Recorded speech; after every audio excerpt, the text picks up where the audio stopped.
Fala galera, beleza? Estamos começando aqui mais um conteúdo no nosso stand aqui no Case. E agora, peraí que tá dando retorno. Fala galera, beleza? E agora a gente tá mais um conteúdo no nosso stand aqui no Case. Peraí que tá vindo o retorno. E agora sim. Eu tava escutando o retorno aqui, me atrapalhou. Agora sim. Fala pessoal, a gente tá com mais um dia de evento aqui no nosso stand no Case. E hoje a gente está fazendo uma dupla aqui dinâmica, que já fizemos algumas vezes, que é com o meu grande amigo Cristiano Freitas, da Cirrus Contabilidade. Então, excepcionalmente, a gente está fazendo essa transmissão hoje para os dois stands. Então, bem-vindo aí quem é do stand da Cirrus. Meu nome é Lion Lopes, sou o CEO do Silva Lopes Advogados, e vou colocar aqui na tela agora também o meu grande amigo Cristiano para se apresentar e dar um oi para a galera. Fala, Cris, beleza? Beleza, cara. Muito feliz aí. Segundo conteúdo junto, agora a dobradinha, né? Na segunda a gente tava ali junto no stand, agora vem aqui participar do nosso conteúdo, da jornada aí de Scale Ups. Muito feliz aí, tá uma semana intensa, né? Bastante bate-papo, bastante aprendizado. Então, quer que eu me apresente aí rapidinho pra galera, de modo geral, aí, Cris, Cirrus e... Vai lá, se apresenta. Eu já me apresentei para quem está assistindo ali na Cirrus. Se apresenta Legal. Aí para quem está entrando pelo Silva Lopes. Não, bacana. Então, eu sou sócio, né, fundador aqui da Cirrus Contabilidade. Então, eu trabalho ali com empresa de tecnologia desde 2009, empreendendo na Cirrus desde 2013. E desde 2013, na Cirrus, a gente apoia, né, ali empreendedores de base tecnológica e startup com serviços da área contábil, tributária, folha de pagamento e aí um pouco da parte financeira também. A gente brinca ali, né, que Silva Lopes e Cirrus são primos, a gente tem o mesmo modelo de atuação, então a gente usa muita tecnologia e ferramentas para assessorar os nossos clientes, e a gente teve o prazer aí de assessorar centenas de startups, inclusive algumas hoje são unicórnio, inclusive, e aí a ideia daqui é tentar trazer um pouco desse aprendizado, dessa jornada, de coisas que a gente já viu que funcionou muito bem, outras que não deram muito certo, enfim, estamos ainda na caminhada. Espero que eu possa contribuir aí um pouco com vocês, né, com os empreendedores, Lion, pela nossa parceria aí de sempre, e vamos embora, né? Maravilha, isso aí. Então, bom, o pessoal aí que não me conhece, meu nome é Lion, sou do Silva Lopes Advogados, a gente trabalha aí com empresas de base tecnológica também, somos parceiros da Cirrus aí há um bom tempo, e trabalhamos com bastante sinergia aí, inclusive com clientes em comum, e temos um DNA muito semelhante, assim, né? Então, e para nós é muito claro a importância da sinergia entre a contabilidade e o jurídico, porque um não funciona plenamente sem o outro. O melhor amigo do advogado é o contador e o melhor amigo do contador é o advogado. Não tem como fugir disso, né, Cris? Quem nega tá errado. Exatamente. Mas beleza, hoje o nosso assunto vai ser sobre os desafios de contabilidade, desde o early stage até o momento de scale-up. Então, fazendo um aparato aqui sobre o conteúdo, a gente está numa jornada de scale-up porque a gente percebe que é muito comum e tem bastante volume de informações e conteúdo relacionados à startup, para quem quer começar, né, como validar seu produto, MVP e tudo mais, mas a quantidade de conteúdo compartilhado por quem já passou por esse arco, né, quem está no momento de escala, que está sofrendo aquelas dores do crescimento, né, que não sabe muito bem organizar a casa e deixar a casa bem estruturada para crescer, manter ali um fundamento sólido para crescer cada vez mais, ainda é escasso. Então, o nosso objetivo nessa case foi focar em compartilhar a nossa experiência trabalhando com centenas de scale-ups aqui com o pessoal que está vendo. Então, somando a experiência minha, do Cris, aí a gente tem mais de 20 anos, né, somados de experiência aí trabalhando com empresas de base tecnológica, e a gente vai tentar condensar e compartilhar com vocês todo esse arco de experiência nos próximos aí 50 minutos, 1 hora. E beleza, Cris. Então vamos começar aqui, deixa eu pegar minha colinha aqui, a minha pauta, falando sobre a matéria de hoje. Outro recadinho importante.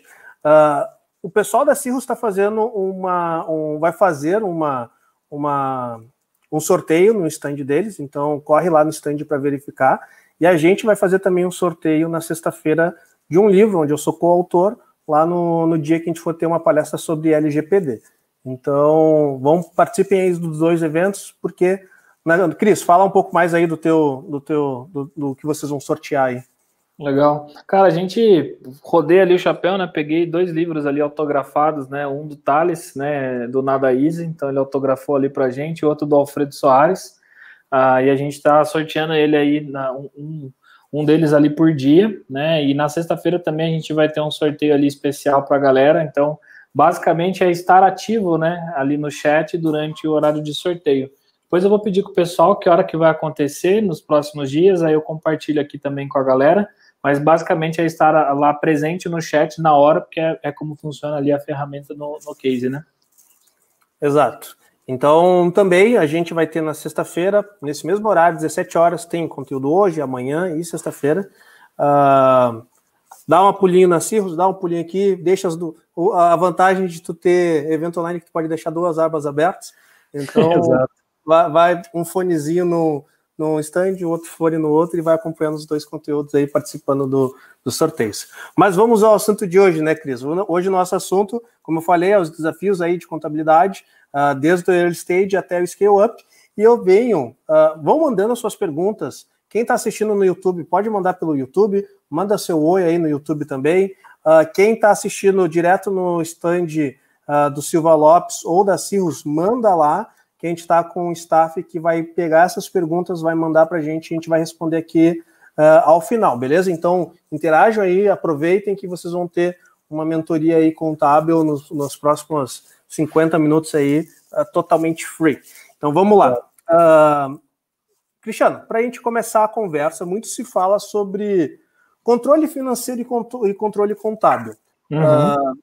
Alguns confundem, outros acham que é a mesma coisa, e eu lanço essa bola para ti, cara. Existe diferença entre esses dois e qual a importância de cada um? Não, legal. Cara, isso, na real, acho que é o que o pessoal acaba confundindo bastante, né? E eu falo muito por uma startup ali em early stage, ele entende que, por princípio, né, a contabilidade, ela mensura. Então, o que eu quero dizer? A gente não modifica nenhum dado, nenhum fato que aconteceu. A gente, basicamente, nosso papel como contexto, né, de contabilidade, em determinado momento, né, em determinado período, que geralmente acontece ali no encerramento de cada ano, a gente vai apresentar demonstrações contábeis, demonstrações financeiras, né? Por mais que o termo seja demonstrações financeiras, ele tem um pouco de diferença em relação ao financeiro propriamente dito. Então, ali em 31/12 de cada ano, a contabilidade, ela encerra o exercício dela, né? E aí, o que é esse encerrar exercício? Ele levanta e apura algumas questões, né? Quanto que a empresa teve de receita naquele determinado período, quais foram os custos que ela incorreu, quais foram as despesas, encontra ali o lucro, e de modo geral, eu brinco que tira uma foto, né? Em 31/12, quanto que tinha do saldo na conta corrente, quanto que clientes deviam, né, para a sua startup, quanto que os fornecedores, quanto você devia para fornecedores, de modo geral, isso aqui é uma foto. Só que essa foto, ela precisa de dados, né? Então, assim, não tem como eu saber o saldo da minha contabilidade, né, que tem nas minhas contas, nas minhas aplicações, se não existir um controle financeiro. Então, o controle financeiro, ele geralmente ele é um processo, ele é um controle interno, né, dentro ali da startup. Há algumas possibilidades hoje disso ser feito também, como se terceiriza o jurídico, a contabilidade também, a gente faz isso numa ótica de financeiro, mas, de modo geral, se faz alguns controles de de tudo que entra, de uma forma muito simplista, né, de tudo que entra ou sai das contas correntes e está vinculado de alguma forma com aquela startup. E aí, quando você fala isso, o que geralmente o empreendedor faz? Controles gerenciais. O que é gerencial? Olhar apenas para o seu fluxo de caixa. É muito comum isso lá fora, né, lá em muito empreendedor, numa fase inicial, ele só quer saber do cara quanto que ele tem em caixa, quanto que ele está consumindo, né, que foi até um papo, recomendo a galera depois ouvir do podcast, né, que a gente gravou, falando sobre métricas, mas de modo geral ele quer saber quanto que dura o dinheiro, o caixa que a empresa tem.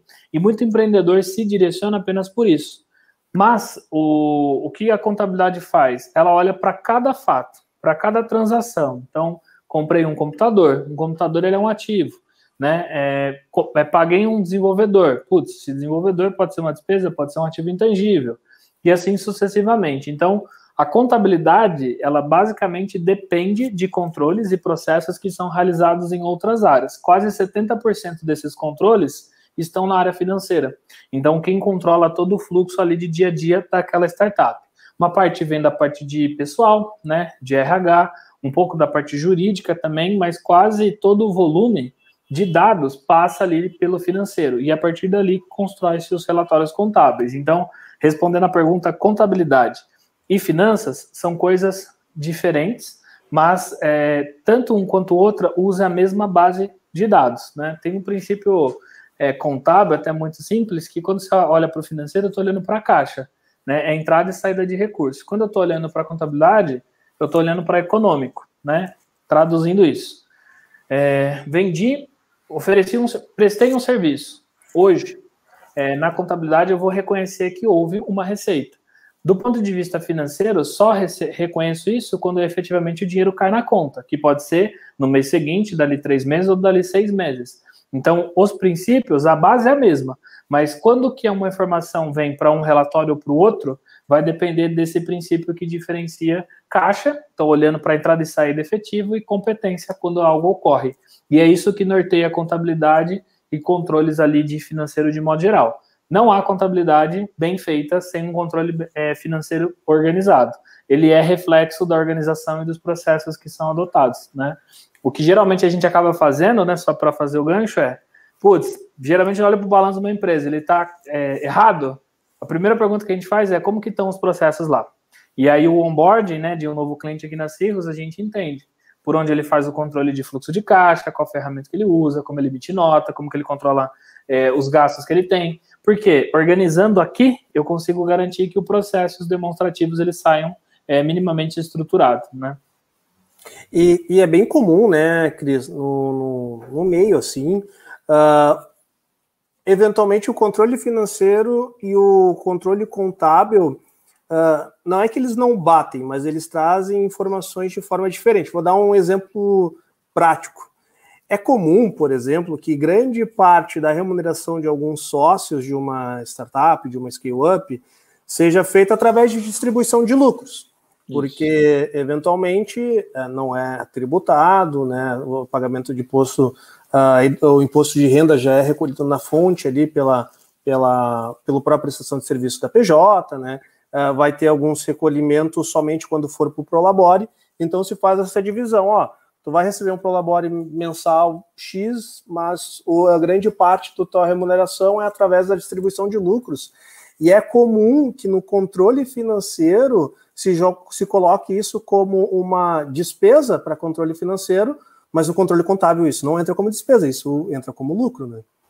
Exatamente. Cara, isso aqui é uma das análises, a gente vai falar um pouquinho, né, até mais ali sobre enquadramento, opção, tributário e tal, mas isso daqui é uma das coisas que a gente fica mais atento quando a gente analisa, que é como o financeiro enxerga os resultados, as projeções e o que efetivamente acontece. Você deu o exemplo de distribuição de lucro, é um caso, né? Um outro exemplo que às vezes torna isso aí diferente, né? Eu dei até um exemplo, acho que na palestra que eu fiz hoje mais cedo, né?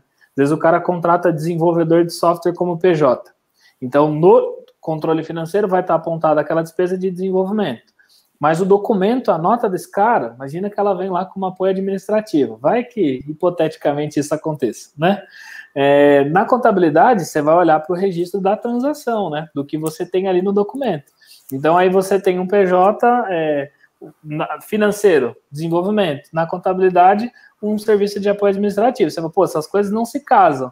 Mas é porque, sim, enfim, a base documental ali está distorcida. E existe aí alguns outros cenários ali possíveis, né? E eu ri aqui porque vai que aconteça, às vezes acontece, né, Cristiano? É que ele vai... Não sei, né? Já aconteceu. Eu não sei, se aconteceu, né, não vamos comentar aqui. Exato. Mas legal, Cris. Evoluindo o nosso bate-papo aqui, cara, acho que... Então, a gente... Bom, primeiro ponto, existe e é importante ter o controle dos dois, e justamente é entender aquela diferença entre os dois controles, como que isso vai ter que se lidar, né? De que forma que eu vou tratar essas diferenças. Exato. E daí, Cris, puxando uma segunda pergunta que eu tenho aqui na minha pauta. Me fazem sempre essa pergunta, provavelmente fazem sempre essa pergunta para ti, Eu já estou de saco cheio de responder, provavelmente tu já deve estar de saco cheio de responder também, mas eu vou fazer de novo. Que é, cara, quando que uma early stage tem que começar a se preocupar em ter uma contabilidade profissional, adequada e com controle contábil? Legal. Cara, eu sempre coloco assim, né? Quando que eu tenho que me preocupar? Sempre. Independente de tamanho ou porte que você tenha, né? Aí, o que muda para mim é assim, qual é o nível, né, de aspecto gerencial e melhoria que eu uso na contabilidade? Para mim, ela muda de acordo com o estágio. Mas, assim, quando que você tem que se preocupar sobre o aspecto de contabilidade? É desde sempre, porque uma startup, igual a gente comentou até no papo de segunda, ela nasce com uma necessidade de capital externo. E uma das principais documentações que entram dentro da lista de auditoria do Diligence são os relatórios contábeis. Além, é claro, né, das apurações de tributos e toda a relação. Então, que entram dentro da lista de auditoria do Diligence. Tá me ouvindo aí? Tô ouvindo. Ah, tá. Aqui deu um retorninho aqui. Tá. Imagina. Aí, o que acontece, né? Quando você fala de contabilidade de forma macro, para mim, assim, mesmo que você seja pequeno, você tem que ter um nível de organização mínimo. E esse nível de organização mínimo vai ser possível você ter um relatório contábil, uma contabilidade feita. E ela pode ser melhorada? Sempre. Né? Sempre é possível você melhorar ali como que você está fazendo esse controle. O que eu vejo muito, Laio, é os empreendedores usando o tamanho do negócio como desculpa para a desorganização. Né? Então ele fala, sou pequeno, por isso que eu não olho contabilidade. Não, amigão. Né? Você tem um Excel que você pode ali lançar as informações mínimas que você precisa ter a um nível de controle, porque dali você começa a abrir muito buracos. E eu não estou falando isso sobre o aspecto apenas do relatório contábil, né, do produto ali final, eu falo do processo. Né? A gente vê situações ali de falta de controle, pagamento equivocado às vezes de salário, deixou de pagar algum fornecedor, todas essas coisas, elas se amarram, sim, com controle financeiro, mas também na preparação de toda uma documentação ali para a contabilidade. Você pode ter foco diferente, né, em relação à curacidade ali dos dados, ou como você vai apresentar por centro de custo, de forma, por linha de negócio. Existem algumas formas de você construir a contabilidade, mas todo estágio, minimamente, você tem que ter algum relatório, algum controle. Que aí vai desde os relatórios a controles de certidão, controle de pagamento de impostos, né? E isso, uma vez que nasceu o CNPJ, você tem essa necessidade de separação. E quanto mais rápido você entende que essa organização é necessária, mais maduro você é para qualquer fase de desenvolvimento do seu negócio, inclusive para falar com investidores. Eu já acompanhei os dois cenários, eu acredito que você também. Uma startup, uma diligência onde você basicamente tem essas coisas organizadas e a diligência ocorre, sei lá, no protocolo de 2 semanas e enfim, com todo o ok ali da empresa que faz a auditoria, e com empresas que não tinham nada e que foram auditadas também no mesmo estilo, né, ou tese de investimento de fundo. Cara, é muito mais burocrático, porque daí você tem que levantar documentação, comprovar, explicar, justificar, analisar potencial contingência, prever algumas questões em contrato que, se você tivesse tudo em ordem, não seria necessário. Então, quando que deve se preocupar? Para mim, desde a fase inicial, com níveis gerenciais diferentes para cada estágio, mas sempre olhando para isso, né? Perfeito. E acho que esse momento de iniciação, implementação, sempre traz bastante confuso, né? O que eu preciso mandar para o contador, o que eu não preciso mandar, o que eu preciso guardar, o que eu não preciso guardar. Então, cara, isso é normal. Todo mundo passa por esse arco. Eu passei por esse arco, meus clientes passam por esse arco. Mas é importante tu não ficar estático nesse momento, nessa situação, porque eu brinco não, né? Eu falo que contabilidade jurídico para scale-up, para startup, não é uma questão de opção, cara, é uma questão de obrigação de implementação. Não tem como, não existe nenhuma empresa de tecnologia que foi uma startup, que passou por uma scale-up, não existe nenhuma que tenha um histórico que fala assim, não, eu cheguei até onde eu cheguei sem um bom suporte contábil, sem um bom suporte jurídico. Isso não existe. Até mesmo o Thales Gomes, aí, que é mais próximo do Cristiano, fala em alguns momentos que o jurídico ele é um investimento, o contábil ele é um investimento para auxiliar na jornada da sua startup. ele não tem que entrar no teu controle financeiro, brincando assim, como um custo, mas sim como investimento na sua operação. Do mesmo jeito que tu investe no teu time de desenvolvimento, do mesmo jeito que tu investe no teu time de marketing, no time comercial, isso são atividades que não são insumos, eles vão retornar. Ah, como que vamos retornar isso? Bom, um jurídico bem adequado vai retornar como? Impossibilidade da startup receber investimento.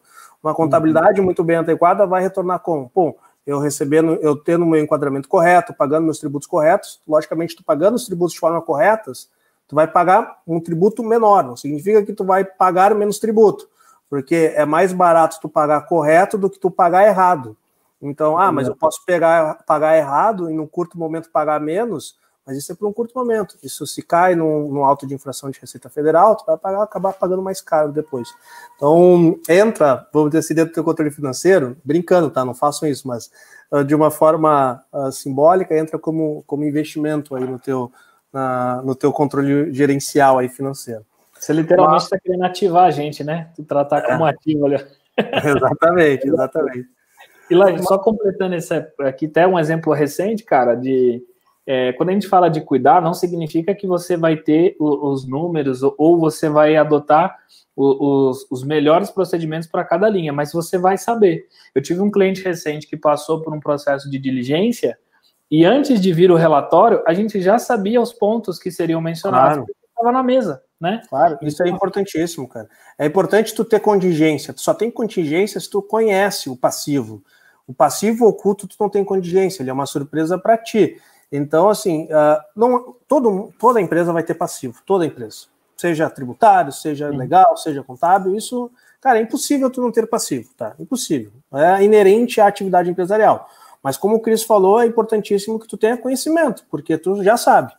Eu sei que esse passivo é possível, vou criar uma conta de contingência, vou separar parte do meu faturamento para essa conta de contingência. Quando chegar eventualmente numa diligência aparecer isso, eu já vou mostrar para o meu investidor, cara, eu reconheço, tá aqui, as atitudes que a gente está tomando são essas, mas faz parte da minha operação atual, né, Cris? Exatamente. Fica muito transparente, relacionamento começa com o pé direito, né? Exatamente. E mostram, como a gente conversou no nosso último bate-papo, é um primeiro entregável que tu faz para o teu possível investidor de maturidade e de uma estrutura correta que tu tem. E aqui que a gente está falando, não precisa tu sair com uma mesma estrutura contábil, que é o nosso assunto de hoje, como se fosse uma estrutura contábil de uma scale-up, né? Quando tu é early stage, isso vai evoluindo. E daí eu já encaixo dentro desse método de evolução, vamos dizer assim, a gente passou lá pelo momento early stage, vamos falar que agora a gente está... a startup, antes de se tornar scale-up, quais são os principais enquadramentos tributários que ela pode ter, assim, que tu vê que acontece no mercado?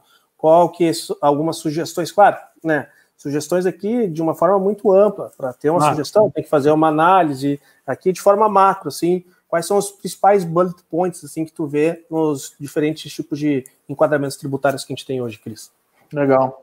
Cara, eu acho que eu queria deixar aqui um primeiro ponto para todos os empreendedores que forem ver esse conteúdo agora ou acessar ele, né, posteriormente, é o seguinte: não usem os enquadramentos tributários para nivelar o seu nível de organização, porque ele tem que ser o mesmo, independente de qual enquadramento tributário eu irei propor aqui agora, tá? Isso eu vejo muito acontecendo. O cara fala, putz, estou numa fase inicial, não consigo ter muito controles, deixa aí pelo que a gente teria menos problema, que acaba sendo um ônus, né?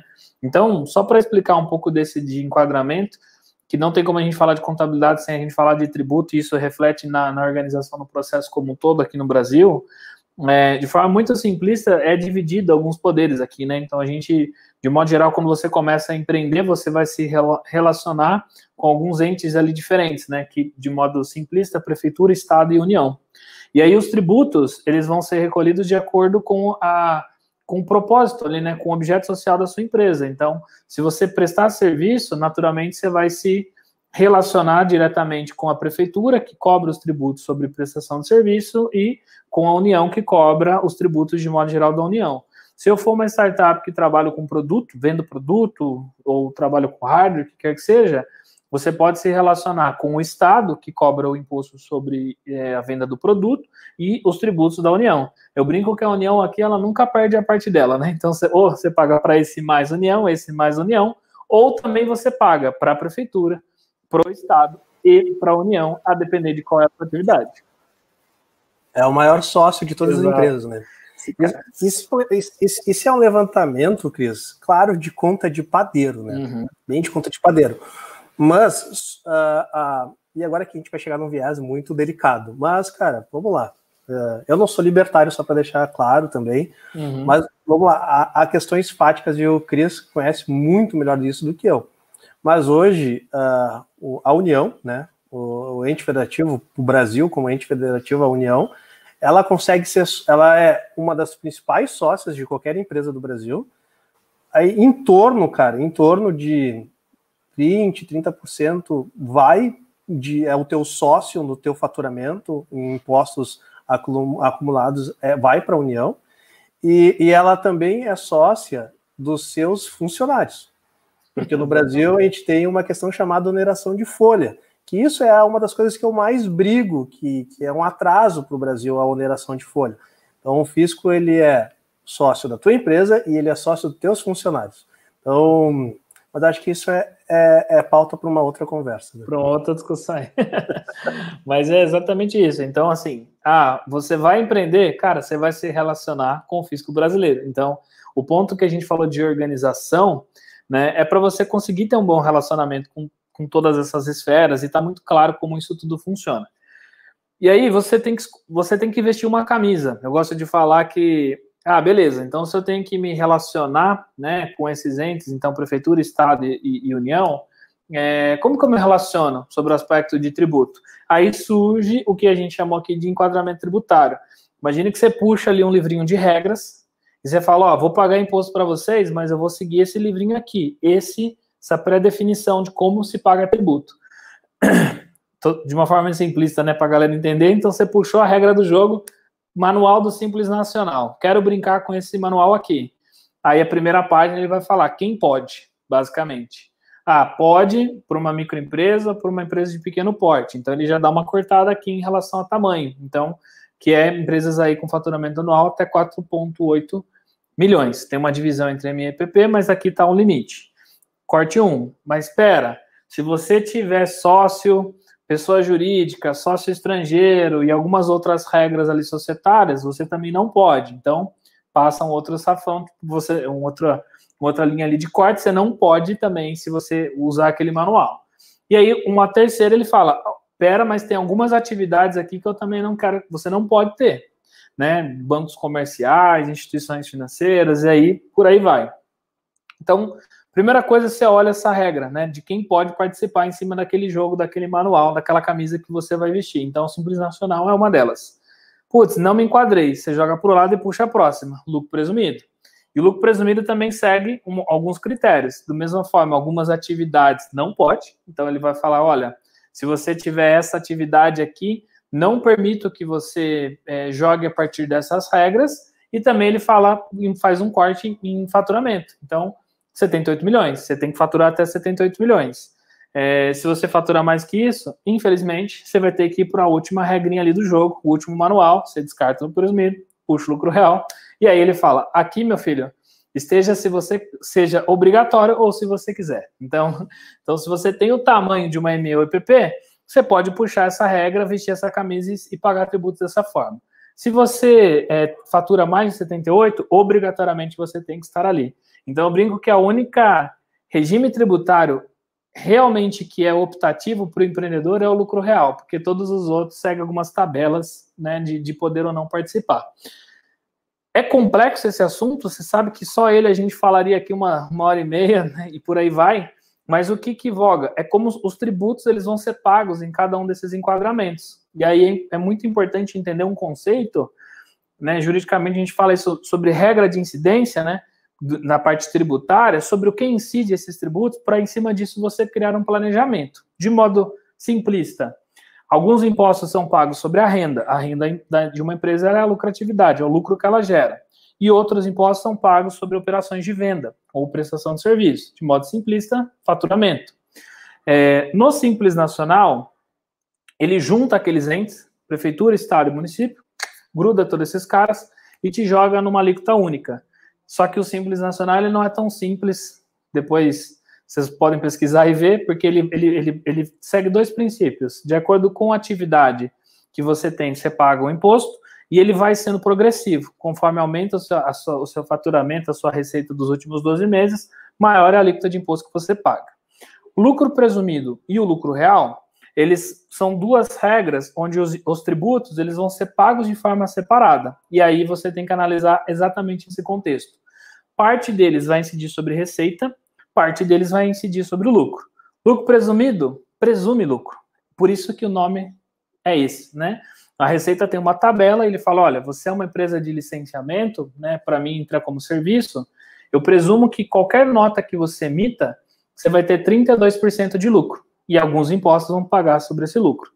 O lucro real, ele vai falar assim, eu não presumo nada. Você, né, empreendedor, vai me mostrar quanto que você teve de receita, quanto você teve de despesa, quais foram os seus custos e quanto que você lucrou. Esse lucro aqui, com alguns ajustes ali que a Receita pede que você faça, encontra o lucro real.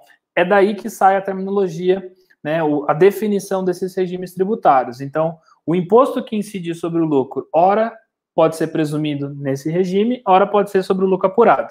E os impostos que incidem sobre a operação, eles vão incidir sobre a receita, de modo geral, de prestação de serviço ou de venda de produto. E o que muda é como é calculado, né? Ora você bate o valor sobre a receita e ponto, em algum momento surge uma discussão aqui de créditos fiscais, né? Eu gosto de explicar assim, valor que eu vendi ou que eu prestei de serviço e o que indiretamente ou diretamente eu gastei para produzir aquilo. Claro, com algumas ressalvas, né, para algumas apurações de impostos, mas de modo geral, como que isso funciona na prática, falando de tributos? ISS é municipal, ICMS, os principais, né, ICMS estadual, e aí entra toda essa briga. Imposto de renda e contribuição social, 2 tributos pagos sobre o lucro, sobre a renda, PIS, a COFINS, que são contribuições que são pagas sobre a receita, lucro presumido, a alíquota fixa, lucro real, ela varia de acordo com os créditos, então é uma conta um pouco diferente. Em alguns casos você tem, se for hardware, IPI, e a gente tem a contribuição previdenciária sobre a receita bruta, que é o que o Lion falou, que é a oneração da nossa folha, ora sobre folha, ora sobre faturamento, principalmente para algumas atividades, para startup e para todas aquelas que trabalham com tecnologia propriamente dita, né? É super... Caiu algo aí. É super complexo, né? Essa dinâmica toda, ela é muito difícil de a gente explicar, mas contabilidade, né? Você olha exatamente para essas possibilidades de enquadramento que eu falei, que envolvem crescimento, envolvem lucratividade, envolvem quantidade de pessoas, porque muda um pouco esses encargos de modo geral, né, que são recolhidos, e envolve aqui também regras societárias. Tudo isso aqui vai definir para a gente quanto que deveria ou não ser pago de tributo. Então, enquadramento para uma startup, cara, eu brinco que é um samba ali super complexo, porque você tem que botar todos esses fatores, né? E aí, quando você está numa fase inicial, com certeza você vai mudar algumas vezes sobre esses regimes aí tributários, né? Deu para sintetizar? Deu sim, Cris. Eu tô com o meu staff aqui organizando o stand de novo aqui. É efeito especial. Mas isso, cara, esse é efeito especial. Isso é home office, né, cara? Não adianta, é assim. Mas tem um ponto legal aí que tu trouxe, Cris, fazendo as diferenciações, que eu acho bacana o pessoal entender assim um pouquinho que, claro que a gente está trabalhando aqui muito numa questão de generalista, assim, né? Mas cada caso é um caso, cada caso tem que ser analisado, a gente tem que verificar. Mas o Simples Nacional, sobre essa questão de ser sobre o faturamento, muitas vezes tem aquela impressão que o Simples Nacional vai ser o sistema de arrecadação que vai me trazer maior benefício fiscal. Não necessariamente. Tu tem que verificar realmente o teu caso concreto para ver se acontece. O lucro presumido, o lucro real. A gente acaba falando que uma startup que tem um crescimento, ela acaba tendo um kit de coisas que vai acontecer com ela. Provavelmente ela vai ser uma SA e provavelmente ela vai estar no lucro real. Por quê? Porque SA, né, sobre mútuo conversível, cara, a gente tem vários vídeos no canal que falam sobre o mútuo conversível, mas um dos gatilhos é a transformação para SA, justamente para o imposto de renda e contribuição sobre o lucro líquido incidente no ágio da operação, quando isso acontece numa limitada. Quando numa SA isso não acontece. E por que vai para o lucro real? Porque geralmente, claro, aqui com todos os dedos, porque geralmente, provavelmente nesse momento, a startup vai estar gastando mais do que ela tem de faturamento, e daí faz sentido ela fazer dentro do lucro real, porque ela consegue fazer alguns abatimentos. No lucro presumido tem a famosa presunção de lucro, daí me corrigir, Cris, que eu não... é 32%, né? De serviço tem 32, tem 8 quando é comércio, mas geralmente de serviço é 32, alguns 16. Então vamos pegar no serviço, ou né, dentro da tabela ali, então 8, 36, pode deixar assim, Dani, 8, 36, o que for, a gente tem que sempre analisar no lucro presumido se a tua margem de lucro realmente é maior ou menor do que isso. Porque se for menor, provavelmente tu vai estar pagando imposto sobre custos, porque, como diz o nome, é uma presunção do lucro que tu vai estar tendo. Então também existe uma jogadinha interessante de tu fazer na prática, né? O meu lucro é maior do que os 32%, ou que os 16%, ou que o 8%, vale a pena talvez tu estar dentro do lucro presumido, né? Tu trabalhar com essa variável. Um outro ponto que tu comentou sobre o lucro real também, a gente trabalha muito com fintechs e também é importante olhar o teu modelo de negócio, porque existe um modelo de negócio que o lucro real é obrigatório. Geralmente, assim, grande parte das fintechs, se tu é realmente uma instituição financeira, cara, isso é inerente. Então, também tem que verificar que tem alguns casos, né que não só os 78 milhões lá, mas tem alguns casos que a tua própria atividade também exige esse tipo de escolha que exige que seja assim, né? E você mencionou bem, cara, porque antes, quando você falava dessas regras, era mais distante da realidade do que é hoje, né? Então, cara, você fala, putz, você é uma instituição financeira, pô, essa regra não me aplica aqui, mas hoje a gente tem, né, a sociedade de crédito direto, quase todas as fintechs e as IPs estão indo para uma linha de sociedade de crédito direto, sociedade de crédito direto, instituição financeira obrigatoriamente, lucro real. Né? Que o que acaba acontecendo, né, por sorte nisso tudo, é que uma sociedade de crédito direto, ela capta muito recurso, muito investimento, naturalmente ela tem muito prejuízo, tendo muito prejuízo, ela já está no lucro real. Mas se essa regra não for verdade, né, então tem que ficar muito atento nesse sentido, sim.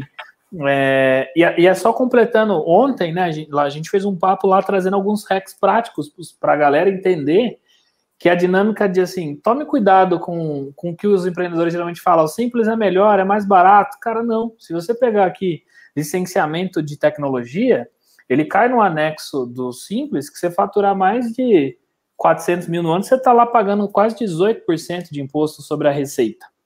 Exatamente. E aí, o que eu vejo os empreendedores fazendo? Vai lá e contrata time como PJ. Né? E aí não entra num cálculo ali de fator que desce essa alíquota de 18% para 8%, 9%. E aí os caras falam, não, mas tem alguma coisa errada. Tem, as decisões que estão sendo tomadas sem base. Por isso é importante de se reunir, enfim, olhar isso aí de uma forma muito estratégica, né?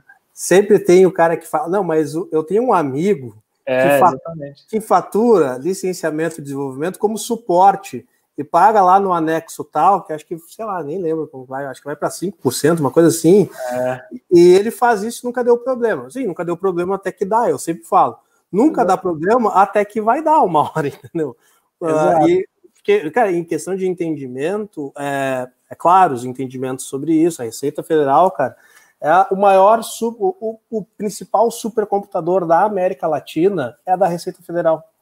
Né? É o negócio mais lucrativo que o Brasil tem, é a Receita Federal. Então os caras não vão dar ponto sem nó, por isso que é importante. E ainda mais, cara, a gente aqui, né, Cris, a gente trabalha com empresas sérias, né? A gente não quer trabalhar com empresas que vão fazer mutreta. Cara, a empresa que quer fazer mutreta, eu nem entendo, cara, tu não vai virar meu cliente, não preciso disso. A Cirrus é a mesma coisa. Então a gente está preocupado em a empresa ter uma jornada correta, uma jornada importante, porque a nossa experiência diz, né, Cris? A jornada correta é a jornada mais longa, não adianta. O cara que é mutreteiro, que quer fazer a sonegação, esse cara não vai para frente no mercado que a gente trabalha. Uma coisa é tu ter lá o seu mercadinho, e todo respeito por quem tem mercadinho, o fisco ele tem uma visão muito diferente do mercadinho do que uma empresa de tecnologia. Vai ver se um Uber da vida não está com o fisco em cima das costas dele 24/7. Entendeu? E é uma frase que a galera sempre fala, né, Laia? Assim, você sabe como é, né? A gente ainda é pequeno. E geralmente eu respondo, não, eu não sei como é. Eu sei como você quer estar. Porque é diferente você pensar num negócio com projeção. É bem isso que você falou. Cara, você tá numa corrida de uma startup que vai valer 1 bilhão, então, né, se reflita nas decisões hoje, né? Eu falei ontem na live, o pessoal falou que eu tava bravo, mas não, é um contexto assim, tudo bem você ser o mais burro da mesa, você não entender sobre o aspecto, mas não seja o ignorante, né? Exato. Que capta informação, não conhece e fala, não, eu quero a mesma coisa para mim, porque você não tem a noção do risco, da decisão, né, do tamanho, ou se efetivamente o empreendedor paga ou não paga aquilo, né? Então, enfim, claro. É uma questão que você vai aprendendo com o tempo, né, para falar bem a verdade. Exatamente. E acho que essa é uma grande vantagem de ter a Cirrus, de ter o Silva Lopes dentro, é a gente compartilhar. Cara, isso dá, isso não dá. E a gente sabe o que consegue, o que não consegue ser feito. A gente sabe até onde a gente consegue esticar essa corda do que é legal, do que é ilegal, do que é planejamento tributário, do que é a sonegação. Então, cara, acho bacana ter essa troca de experiência e eu vou trazer aqui a próxima pautinha que eu tenho na minha pergunta, que a gente já deu uma introdução boa aqui, cara. Nesse momento de transformação, a empresa tá como startup, começou a ter vislumbrar o seu primeiro sucesso, validei meu produto, estou comercializando, estou ganhando no mercado, vendi aqui para 200 clientes, pulou para 400, agora é 500, agora é 1.000, parti do meu time de 10 pessoas para 50, 100, 200, e logicamente isso vai ter contratação de mais pessoas, né? Vai ter que ter uma preocupação ali com o departamento pessoal, uma preocupação com o seu departamento fiscal, isso vai modificando a estrutura que tu tem inicialmente numa startup não vai ser a mesma de quando tu vai ter uma scale-up. E isso, com certeza, impacta também no viés tributário e contábil, né, Cris? E, cara, tu que é o cara no Brasil que mais tem experiência nesse sentido disparado de entender essa jornada, né, de profissionalizar. Cara, tua contabilidade agora a gente vai profissionalizar a tua contabilidade, porque tu vai passar por um Series A, um Series B, um Series C, e daí, cara, tu tá jogando outra liga, tu não tá jogando o Paulistão ou o Gauchão, tu tá jogando o Premier League, cara. Não adianta tu querer ir lá jogar com o semendo que tu tem, que tu não vai evoluir. Com certeza isso traz um impacto muito grande no viés contábil, Cris. E dentro dessa dificuldade, quais são as principais que tu vê dessa mudança de estrutura contábil para o momento de uma scale-up? Cara, legal. O que você colocou, assim, para mim, é uma introdução fantástica, porque, assim, você muda o padrão, né? Você muda a regra de jogo, você muda o campeonato ali, então atenção para essa mudança. Cara, o que eu mais vejo, né, acontecer, e aqui vai um apelo a todos os empreendedores, né, que verem esse material, assim, no momento que você começar a profissionalizar o seu time, e aí quase sempre é a contratação de um CFO, permita que esse cara efetivamente seja responsável por aquilo que você vai atribuir a ele. E isso impacta na melhoria dos processos, na melhoria em alguns controles. E o que geralmente eu vejo é o empreendedor boicotando esse cara. E às vezes numa reunião eu estou falando com ele sobre uma estruturação, alguma coisa que é interessante, que vai tornar, vai ser benéfico para a startup, talvez não naquele momento, mas a médio prazo, inclusive com economia de imposto, e às vezes o cara olha e fala, não, aqui para mim não é assim, a gente tem uma outra dinâmica de como permitir que as coisas funcionem, façam, etc. Perdão da palavra, o cara tá cagando tudo, porque ele tá investindo um recurso caro num profissional qualificado para assessorar ele em cima de algo que não é o know-how e ele barra esse cara, né? E aí tem como você criar processos organizados para um processo de escala mas que ainda mantém o DNA daquela empresa. Porque uma coisa eu sempre digo online, você pode inovar, você pode ter teste e erro, concepção de produto, lançamento, marketing, N coisas. Mas, cara, não traga esse princípio para finanças, para jurídico ou para contábil, porque isso aqui dá um rombo absurdo. E aí eu falo por experiência, já vi muitas empresas passando por esse estágio de crescimento com problemas, às vezes, de desvio, de fraude, de falta de controle, correr atrás do rabo, porque tentou manter para uma scale-up como ele organizava e faziam as coisas durante a época que ele era uma early stage e ele estava ali em cima daqueles processos. E isso, em algum momento, vai se deslocar. Então, você vai sair para algumas outras funções e é super importante permitir que as pessoas façam aquilo que elas foram contratadas para fazer. Parece óbvio, mas é o que a gente mais vê acontecer, é você não permitir esses ajustes. Por que eu falo isso? Ô, Cris, dando uma de coach quântico aqui, né? Mas o Paulo Silveira que fala bastante isso nos nossos podcasts. Até deixo um spot aqui. A gente tem um podcast chamado Startup Life, que o Cris já participou de um episódio falando sobre métricas financeiras. Então, procura aí no Spotify, Apple Podcast, Startup Life, que lá tem, cara, a gente já tem a gente tem 10 episódios já. A gente já gravou com o Cris, já gravou com o Theo Orozco, com o Paulo Silveira, da Lura, já gravamos com o Magazine Luiza, já gravamos com Magento, a Núbia do Magento também. Cara, tá na pauta aí, vou dar até um spoiler no bem que vem aí também no Startup Life. Então, vai lá, corre, se inscreva lá, nos siga no Spotify.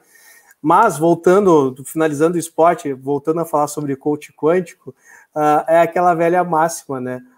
O que te trouxe até aqui, o que solucionou os teus problemas até aqui, não vai solucionar os teus problemas futuros. O que solucionou os teus problemas passados, não soluciona os teus problemas futuros. O meu colega Lucas gosta de falar isso e ele tem toda a razão também. E é basicamente isso, né, Cris? Exato. E assim, cara, você falou bem, assim, né? Começa a aparecer coisas bobas, né? Mas que vão ser dor, assim, vai ter uma pedra ali, né, no sapato. Então, por exemplo, o SaaS no Brasil. Cara, tem um negócio aqui que é ISS retido. Cada prefeitura tem uma regrinha ali de cadastro para você não ser bitributado em ISS. Bitributado paguei para o município que eu estou e o cara lá vai descontar de mim também. Quem não é de São Paulo conhece o famoso CEPOM. Né? CEPOM, né? Isso tem 30 e poucas cidades, assim, que eu acho que a gente já mapeou aqui. Quer mais que isso, uma coisa muito simples, um processo que dá para ser mapeado, mas que pode gerar para você uma redução de 5% de caixa sobre o seu faturamento. É muita grana, um processo simples, que aparece crescendo, né, em escala. Você falou volume de contratação. Começa a acontecer outras coisas, então você sai de um time de 50 para 100 para 200. Naturalmente, o que vem junto com contratação de pessoas? Infraestrutura, né? Ativos. Então, aí é uma coisa que ninguém faz, né? Numa startup inicial, cara. Às vezes você tá aí que você vai comprando note, vai comprando equipamento, vai comprando para todo mundo, chega uma auditoria e fala, cara, qual o controle dos seus ativos, dos bens? Pô, você não tem. Aí lá vai você sair correndo, já tem ativo que já quebrou, já trocou, e tudo isso daqui tem que ser refletido, né, de alguma forma nos demonstrativos, né, o controle sobre essas coisas que desencadeiam outras, né, do mesmo jeito, volume de pessoas, volume de serviços, volume de fornecedores, e aí começa a ter que ter uma gestão. Pô, contrata compras descentralizadas, eu gosto, startup dá muita autonomia. Então, cada time tem autonomia, cada gestor tem autonomia de aprovar as compras em cima de um orçamento pré-estabelecido. Quer maior cagada que essa? Permitir isso sem entregar para o cara um playbook de compras. Daqui a pouco o cara está contratando o cara sem nota, contrata o tio, contrata o amigo, contrata do exterior, só que não se atenta nos reflexos gerais que aquelas contratações têm que ter. Então, pode ser descentralizado? Pode, mas entrega um manual pro cara. Cara, você tem que pedir nota para ele, tem que fazer o cadastro assim, tem que fazer assado, tem que mandar isso aí até dia 5, para me pagar no dia 15. Não é burocrata. Na realidade, você só está criando um procedimento. Mas isso quase nunca acontece. E isso reflete muito, cara, nos controles contábeis, nos relatórios. Começa a aparecer um monte lá e aí eu não estou mentindo aqui, eu estou falando 500, 1 milhão, 1,5 milhão de pagamentos que você não consegue rastrear para onde foi, quem fez e por quê. Né? E isso, para um processo de auditoria, é terrível. Porque ele vai falar, mas você está falando que você tem 12 milhões de despesa no ano e você não sabe me dizer o que é 1,5 milhão. Então, 10%, um pouco mais de 10% dos gastos você não tem controle. E aí eles vão fazendo isso, né? E aqui eu estou falando em grandeza, mas às vezes pode falar de 6 milhões, né? Estou falando de 1/4. Enfim, mas são coisas que aparecem. E, por fim, né, uma das coisas é, os fundos, depende da tese, ele deixa de se guiar pelas planilhas em Excel que você apresenta. E ele fala, cara, eu quero os reportes, eu quero o balancete, eu quero o seu balanço. E aí você tem que ter nos demonstrativos aquilo que reflete efetivamente o que o seu negócio está fazendo, crescendo. E eles vão comparar. Pô, você falou que cresceu 10%, mas eu não estou enxergando isso aqui no demonstrativo. Então, é super importante essa organização, porque muda-se de Excel, de reportes, e olha também para demonstrativos. E isso daí é uma das coisas que a gente, os empreendedores quase sempre ignoram, né, durante essa transição aqui também. Mais uma aqui que eu coloquei, que eu falei riscos e fraudes. E aí, riscos de modo geral, eu também sou um cara, né, de acreditar ali na boa-fé, enfim, das pessoas, mas, cara, quando você tiver 200, 300, 500 funcionários, é super importante você mitigar pequenos furos, pequenos riscos ali, de modo geral, que podem ter na sua operação. E não se iluda achando que não vai acontecer com você. Só não vai acontecer se você tiver os controles essenciais, e se tiver, ainda pode ser que tenha, né? Mas, de modo geral, acaba acontecendo, infelizmente. E assim, né, Cris, quanto maior o sucesso, né, que a ScaleUp vai tendo, maior vai sendo o nível de atenção, né, que os órgãos fiscalizadores, fisco municipal, estadual, federal, vão estar em cima, porque basicamente vai ter um volume de dinheiro circulando maior e o fisco vai ter mais atenção. Então, é aquela máxima que eu trouxe antes, né, cara? Tu tá jogando outra liga, e isso é ótimo, né? Isso é ótimo. Exato. Não é um problema. Tu tem muitos que vão chegar no mesmo estágio de escala que tu tá chegando e vão desistir no meio do caminho porque não conseguiram lidar com as regras do jogo. E isso é importante, cara. Não pessoalize, porque, puta, eu tô sofrendo com muita burocracia. Isso é para ti e é para todo mundo. Não se expor, não justifique teu fracasso culpando burocracia, porque tem gente que consegue superar isso e ir em diante. E aqui a gente não está entrando num viés, né, Cris, de concordar ou não concordar. Eu, sem dúvida nenhuma, acho que a gente tem burocracia excessiva, a gente tem várias questões a serem trabalhadas, reforma trabalhista, a gente tem uma pauta gigantesca para conversar, mas enquanto isso não acontece, tu tem que trabalhar com o mundo atual e não com o mundo fantasioso que tu espere que um dia aconteça. Isso daí tu só está dando uma desculpa para você e também uma desculpa para o seu insucesso. Quem é maduro, quem é empreendedor maduro, vai saber lidar com essa questão e vai, se não sabe lidar, vai aprender a lidar com essa situação. Não adianta. É assim que funciona o mundo. E outro, né, Lion, aquele título bonitinho, né, de CEO, ele vem por alguma coisa. Você vai lidar com situações, né, que você vai estar na sua zona ali de desconforto, né, de desenvolvimento, enfim. É necessário essa adaptação. Então, a resiliência, ela existe, assim, como empreendedor em todos os aspectos, assim.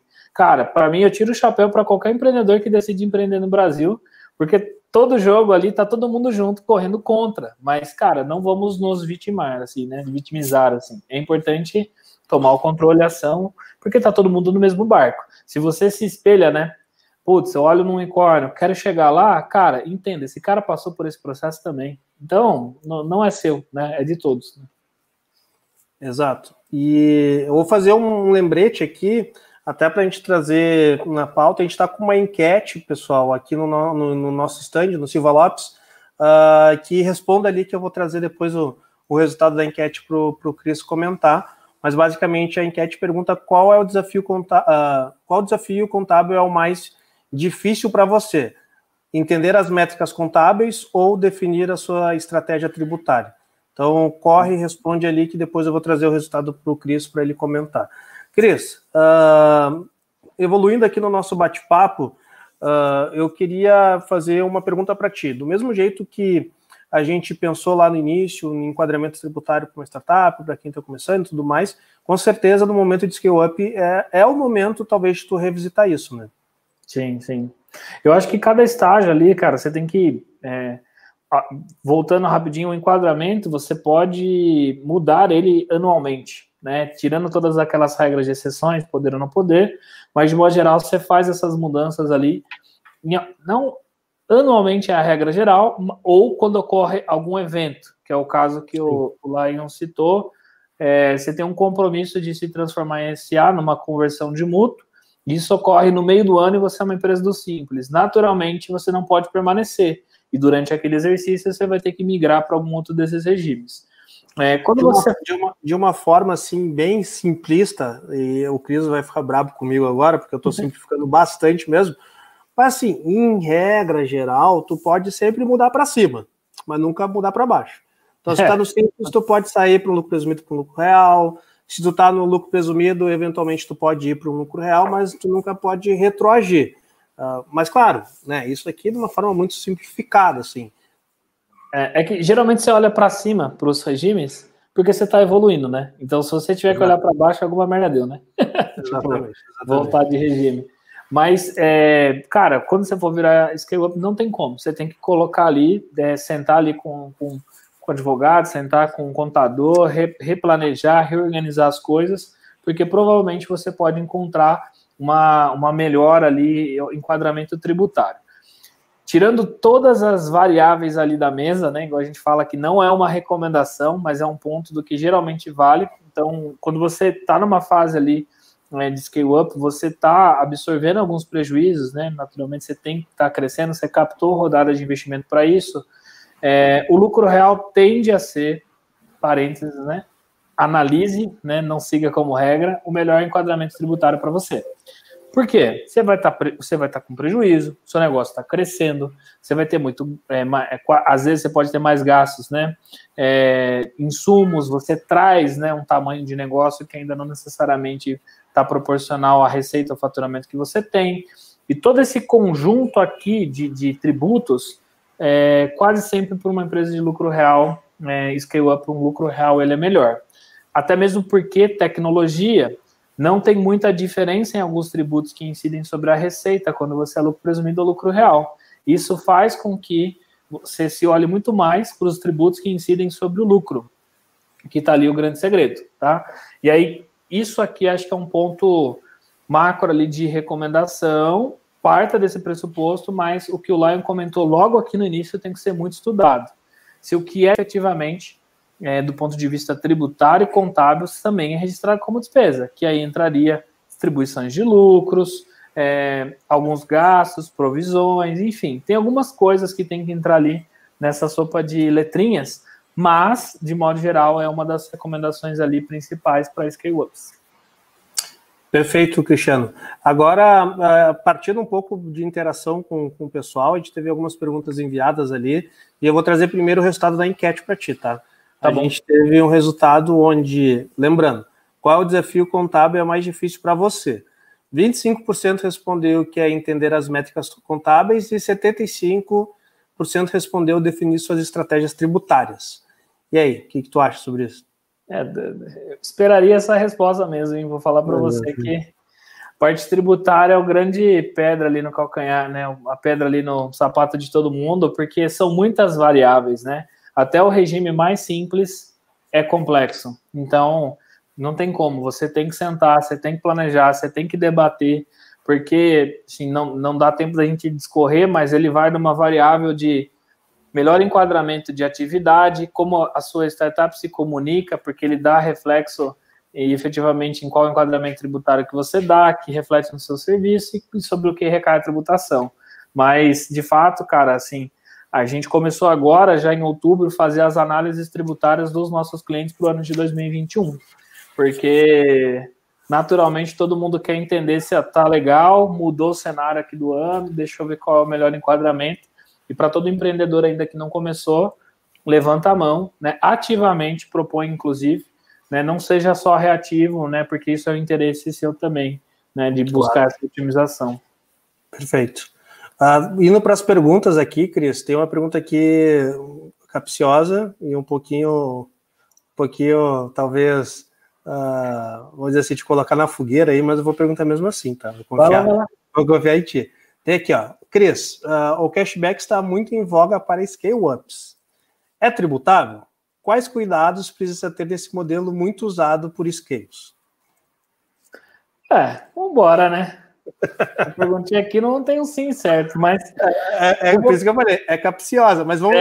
Pessoal, sempre a gente está falando aqui de uma forma ampla, porque não tem como saber operacionalmente como a pessoa está rubricando os valores. Isso é muito importante, as rúbricas dos valores, para entender como deve se portar tributariamente, contabilmente, as questões. Mas acho que de uma forma bem macro, holística, né? Assim, macro, Cris.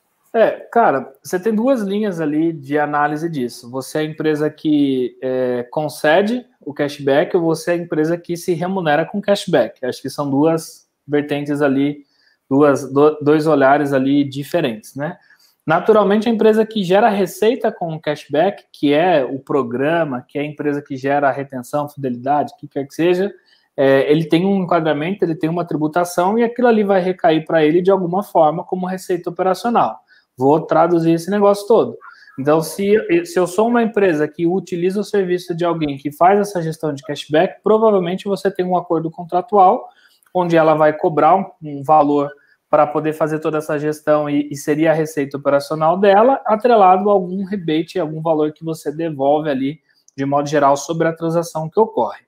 Quando você olha para a ação do cashback, né, vamos imaginar, do ponto de vista aqui como um consumidor, fiz uma compra online e aí existem diferenças tratativas. Então, tem gente que chama de cashback, você dá vou chamar de um desconto incondicional, que não é isso, mas tipo, comprei algo por 1.000, me devolvem 100, só que fica numa conta gráfica. Um exemplo é a AMI, né, da própria Americanas, eu não saco o dinheiro, ele fica ali, gerenciado, então existe uma transação de um valor de venda e existe uma segunda transação que ele vai te colocar ali uma grana de volta, né? Essa grana de volta, quase sempre, ela está dentro de uma linha ali de ações promocionais, marketing, brinde, que é uma linha bem tênue aqui, sobre os aspectos ali de benefícios e abatimentos fiscais. Mas ela ativamente te concede aquilo e você consome numa possível compra. Então, sempre você vai ter duas transações acontecendo. Uma transação que é a contratação / compra e uma outra transação que é a devolução de parte daquele valor. É a mesma coisa que você usar um cupom do iFood para pedir uma pizza. Você compra a pizza por 80, o iFood te dá um cupom de 50% e você utiliza aquilo para pagamento. Quem concede não é o restaurante, é o iFood como o delivery ali que está incentivando, e isso aí está dentro de uma linha dele ali de reconhecimento contábil desse incentivo. Dito isso, quando esse incentivo, de modo geral, ele é pago, né, é uma relação contratual, tá? E aí, lá, você pode complementar aqui, porque assim, não está escrito em nenhum lugar cashback.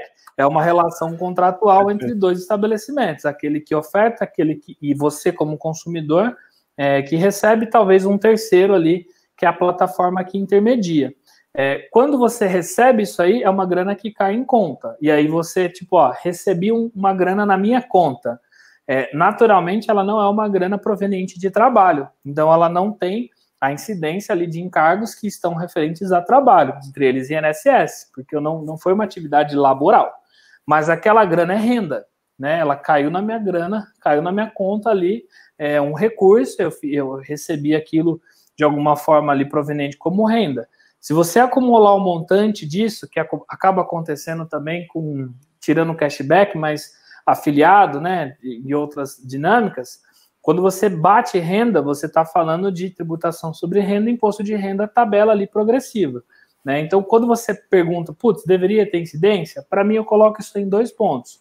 Renda, quando eu olho para a pessoa física, quando é pessoa jurídica, ela vai compor o resultado, porque aí vai estar entrando grana na conta dela. Não é receita operacional, mas é outra receita. E aí, o presumido adiciona, lucro real compõe o resultado.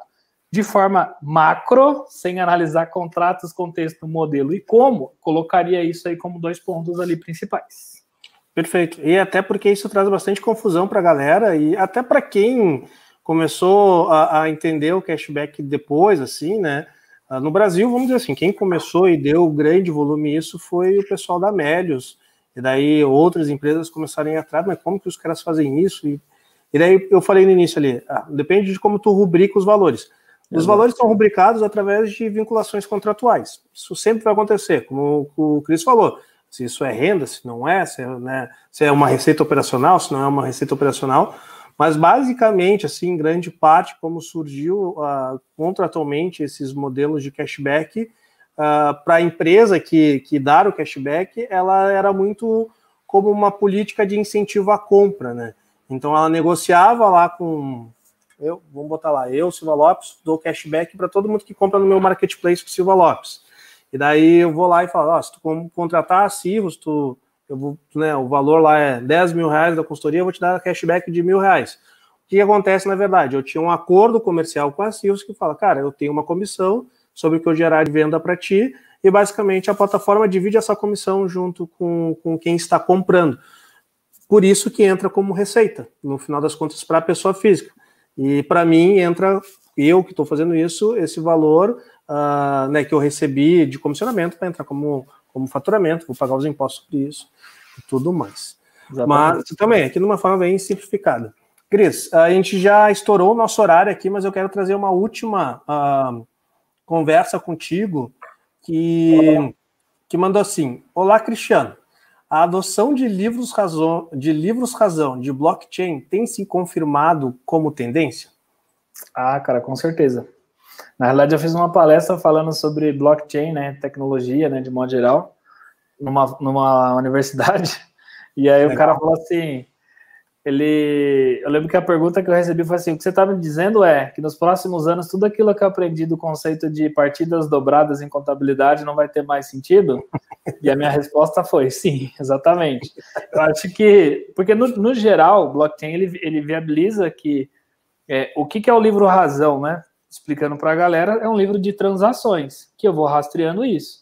Cara, recebi receita, de que cliente que é, paguei despesa, qual fornecedor é. Quando você traz isso para uma tecnologia de blockchain, que é um livro, né, onde as pessoas, as partes ali vão ter essas transações e os registros, eu brinco que você deixa de ter a necessidade para os registros ali de uma contabilidade, de o débito e o crédito estar registrado com essas partidas dobradas, né, como a gente vê hoje, porque vai estar tudo em cima de uma única tecnologia e transação.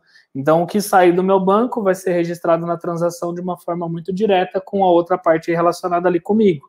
Então, eu entendo que isso, dentro do nosso mercado, de modo geral, com certeza tende a mudar a relação como a gente conhece os registros e as transações na contabilidade, com certeza.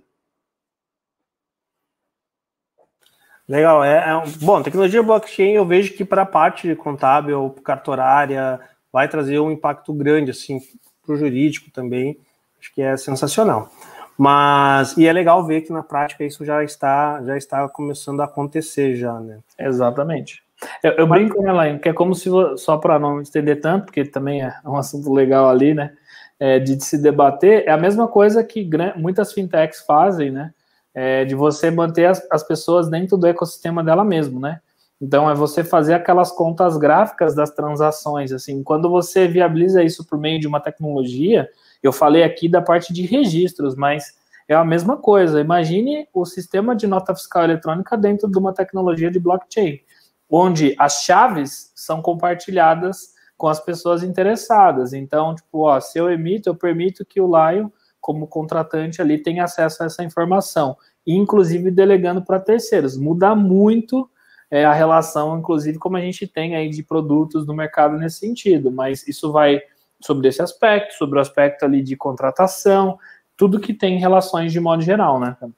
Claro, sem dúvida nenhuma. Tem um impacto gigantesco, acho que isso é uma pauta até bacana da gente trazer um conteúdo aí, a adoção do blockchain para o mercado contábil, para o mercado jurídico, porque tu ter vamos dizer assim, somente uma área com blockchain, ela não se torna muito efetiva, mas a partir do momento que tem uma rede com vários blockchains conectados, que um vai criando mecanismos para o outro, isso vai mudar de baixo, né, vai virar de cabeça para baixo como vai lidar com as operações. Um exemplo bem simples é, cara, o que na área jurídica muito se fala sobre smart contracts. No smart contracts eu tenho lá os gatilhos, se eu faço isso, a consequência é essa. Vou trazer um exemplo bem simples, eu vou fazer uma compra e venda, né, a partir do momento que eu escrevo esse smart contract, eu deixo lá um gatilho que a partir do momento que o Cristiano depositar um valor na minha conta e as contas bancárias estão abertas em blockchain, tem APIs conectando com esse smart contract, ele já informa o contrato falando que o depósito foi feito e o contrato automaticamente manda gatilhos, por exemplo, para o registro de imóveis falando que tem que transferir o registro para o nome do Cristiano. E daí o registro de imóveis já emite um gatilho específico falando lá para, por exemplo, a Receita Federal que os impostos a ser pagos são esse. Então, tudo isso, e ainda mais com o Pix hoje, cara, a gente vai poder, não num futuro muito distante, num futuro aí de médio prazo, a gente ter transações de transferências instantâneas também. Então, exato, isso é questão de tempo. Eu comprei um imóvel agora, em questão de 2 minutos, né, eu vou ter esse imóvel já com o registro no meu nome. O carro, a mesma coisa, operações societárias, a mesma coisa, vou fazer uma transferência de ações ou cotas, cara, lança isso para os livros, porque no final tudo isso são livros, automaticamente, exato, conectado.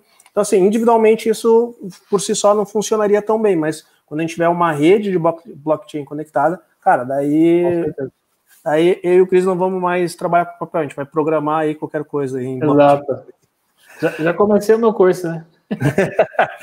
Mas, beleza, Cris, cara, quero te agradecer aí do fundo do coração, aceitar participar. A gente teve outras perguntas ali, mas a gente já está bem estourado no horário também, e deixar os recados finais para, cara, escutem lá o nosso podcast que eu gravei junto com o Cris, sobre métricas financeiras, está bombando lá no Spotify, então procure lá Startup Life no Spotify. Também participem dos sorteios que vão ter no stand da Cirrus e no stand do Silva Lopes. O sorteio vai acontecer na sexta-feira, na nossa palestra especial sobre LGPD. Então, cara, se o LGPD já está vigente, as multas começam a partir do ano que vem. Então, se tu é uma empresa de base tecnológica, tu tem que implementar LGPD na tua estrutura, e a gente já tem uma experiência aqui de ter implementado em mais de uma centena de empresas de tecnologia, e a gente vai compartilhar essa experiência na sexta-feira com o meu colega Gustavo. Então, vocês não podem perder, sexta-feira, às 17 horas, o nosso talk sobre LGPD. E amanhã, como qualquer scale-up, tem necessidade de implementar novos canais de vendas e melhorar suas vendas.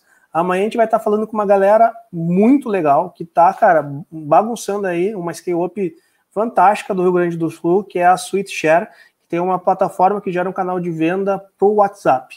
Então, hoje eles estão crescendo a galope, os caras são muito bacanas e eles vão comentar um pouco sobre questões de vendas e canais de vendas, amanhã também às 17 horas, aqui no stand do Silva Lopes, e com certeza vai ter conteúdo também no stand da Cirrus. Cris, quais são os conteúdos que tu tem nos próximos dias? Cara, acho que amanhã a gente vai bater um papo sobre guia de contratação, então vai trazer um pouquinho de forma prática ali. A gente sabe que contratação é uma dor, né, na fase ali, dependendo de volume, de quantidade, então a gente vai trocar uma ideia, um pouco como organizar um pouco esse processo. E na sexta a gente vai ali para os empreendedores que estão numa fase ali, saindo da ideia e levando ela para a concepção mesmo de um CNPJ. A gente vai dar um guia ali sobre a abertura de empresa, como que o cara se orienta nessa decisão de constituir ali a sua startup numa fase ali inicial. Então, de modo geral, ali para o evento, a gente sabe que tem muito nego que vem aqui para absorver e ver se está no momento. Então, a gente falou, vamos trazer isso. Então, contratação mais para o cara que está rampando. Então, acho que ali algumas dicas legais. E de sexta-feira é mais um conteúdo de, passei a semana, acho que estou pronto, está fazendo sentido para mim. Vem para cá que a gente vai passar um pouquinho essa jornada das recomendações ali iniciais. E aí, para a galera que deixou lá em dúvida e a gente não conseguiu abordar aqui, visita os stands, bate um papo ali com a galera, a gente abre as salas e está conversando ali com o pessoal quando tem interesse. Então, usem esse recurso aí também, a gente vai ser um prazer aí bater um papo com a galera que tiver disposta ali. E um último recado, tanto no stand do Silva Lopes, quanto no stand da Cirrus, a gente tem um e-book para saber se o teu negócio é escalável, cara. Então, Acesse em qualquer um dos estandes, baixa aí o e-book que a gente trabalhou para tu verificar se a tua startup, né, realmente tem um produto escalável. E já está tocando o interfone aqui de casa, então quer dizer que é o momento da gente encerrar a conversa. Encerrar. Valeu, querido, gente. Muito obrigado, um abraço para todo mundo aí que acompanhou e nos vemos amanhã aqui no mesmo horário, no mesmo bate-canal. Valeu, um abraço. Abraço, tchau.